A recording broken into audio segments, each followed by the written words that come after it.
शेठ जी परम श्रद्धे सेठ श्री जयदयाल गोयनका जी, किस आयु में उन्होंने प्रथम भगवत साक्षात्कार हुआ बताइए आप?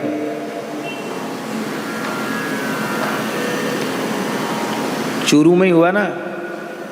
किस आयु में हुआ?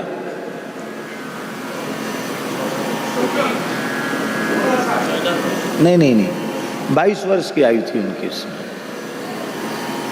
22 वर्ष की आयु थी।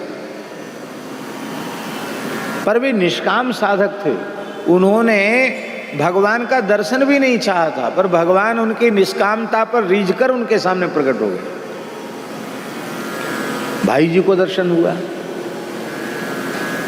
मेरे अपने विश्वास के अनुसार स्वामी जी को भी भगवत साक्षात्कार हुआ।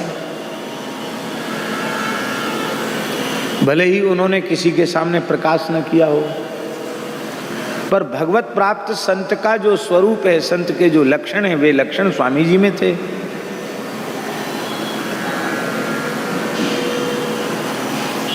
कितने संतों का अयोध्या में परम पूज्य स्वामी श्री रामहर्षण दास जी महाराज, भगवत साक्षात्कार संपन्न महापुरुष। ब्रज में पंडित परम पूज्य पंडित श्री गया प्रसाद जी महाराज, गिरिराज जी वाले पंडित जी महाराज। वृंदावन में पूज्य पंडित श्री जगन्नाथ प्रसाद भक्तमाली जी महाराज, दास के पूज्य सदगुरुदेव भगवान। उनके जीवन की तो ऐसी घटना है कि आप सुनकर आश्चर्यचकित हो जाएंगे। स्वयं भगवत साक्षात्कार प्राप्त कर लेना एक बात है, और किसी जीव पर कृपा करके तत्काल भगवत अनुभूति करा देना, ये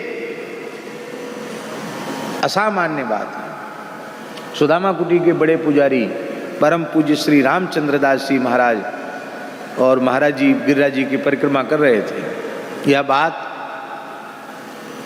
सन 90 या 91 की बात होगी अनुमान से।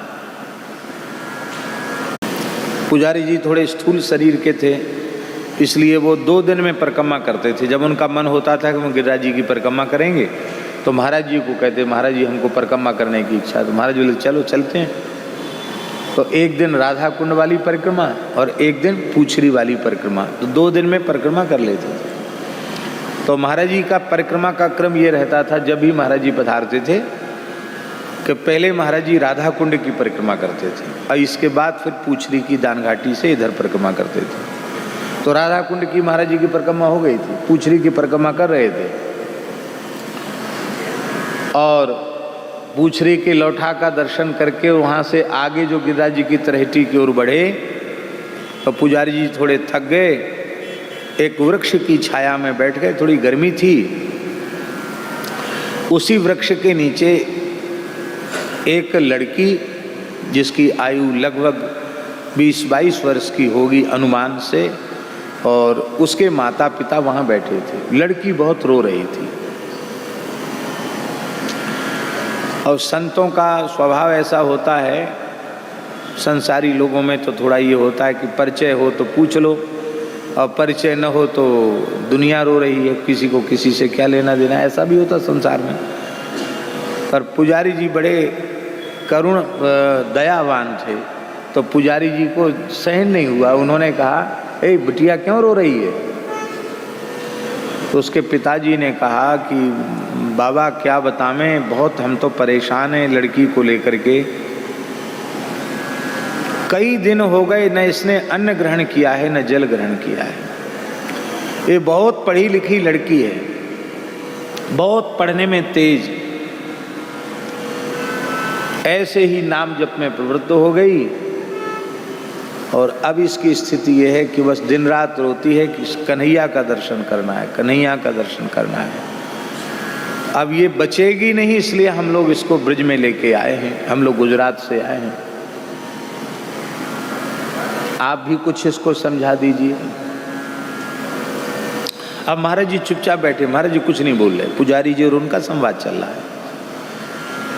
तो पुजारी जी ने भी समझाया बच्ची को, देखो बिटिया हठ नहीं करते हैं, देखो तुम्हारे माता पिता कितने दुखी हो रहे हैं, भजन तो घर में भी हो सकता है, उसने कहा कि मैं एक बात नहीं सुनना चाहती, मैं अब कृष्ण के बिना जीना नहीं चाहती, बस इतनी सी बात है। मैं क्या करूं, मैं न खा सकती न पी सकती, मैं जी नहीं सकती कृष्ण के बिना। उसके पिता ने कई महात्माओं के पास ले गए, महाराज किसी ने कोई समाधान नहीं किया, मैं क्या करूं, मैं तो बहुत दुखी हूं। तो पुजारी जी ने ऐसे ही कहा, भाई देखो अभी तो महात्माओं के पास गए नहीं हो।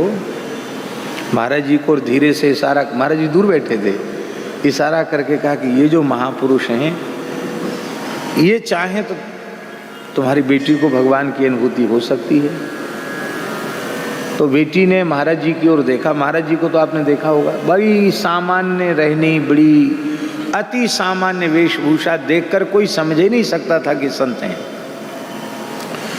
उस लड़की ने महाराज जी की ओर देखा तो पता नहीं क्या उसको भीतर से अनुभव हुआ, बोले हाँ ये मुझे कन्हैया से मिला सकते हैं, और दौड़ के आई और महाराज के चरण में लिपट गई। अब महाराज जी अपने पैर छुड़ावें, अरे अरे बेटी क्या कर रही हो, अरे क्या कर रही हो। वो जोर जोर से रोने लगी, चरण छोड़ने के लिए तैयार नहीं। अब महाराज जी बहुत संकोची थे।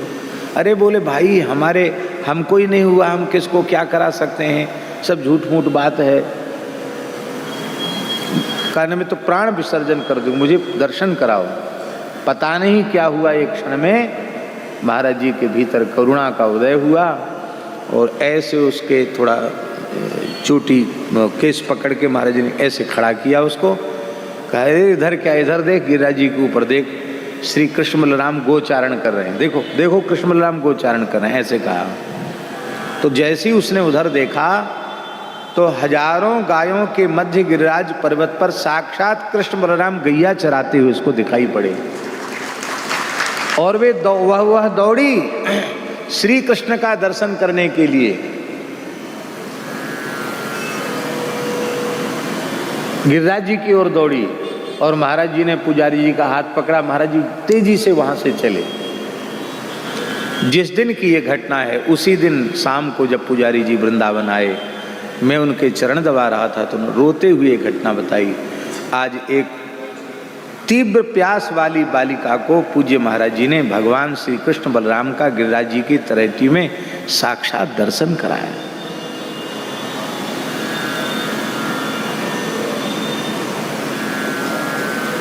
बहुत। नारद जी ने कहा तस्य लौल्यमेव मूल्यम, भगवत साक्षात्कार का मूल्य है भगवत दर्शन की व्याकुलता। ये जगा लो।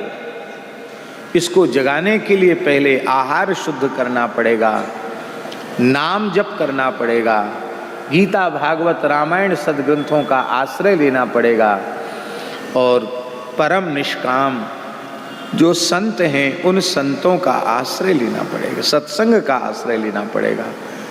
तो धीरे धीरे धीरे धीरे वह गति हो जाएगी और अनुभूति हो जाएगी। इसमें कोई संकट की बात नहीं। माई मेरे श्याम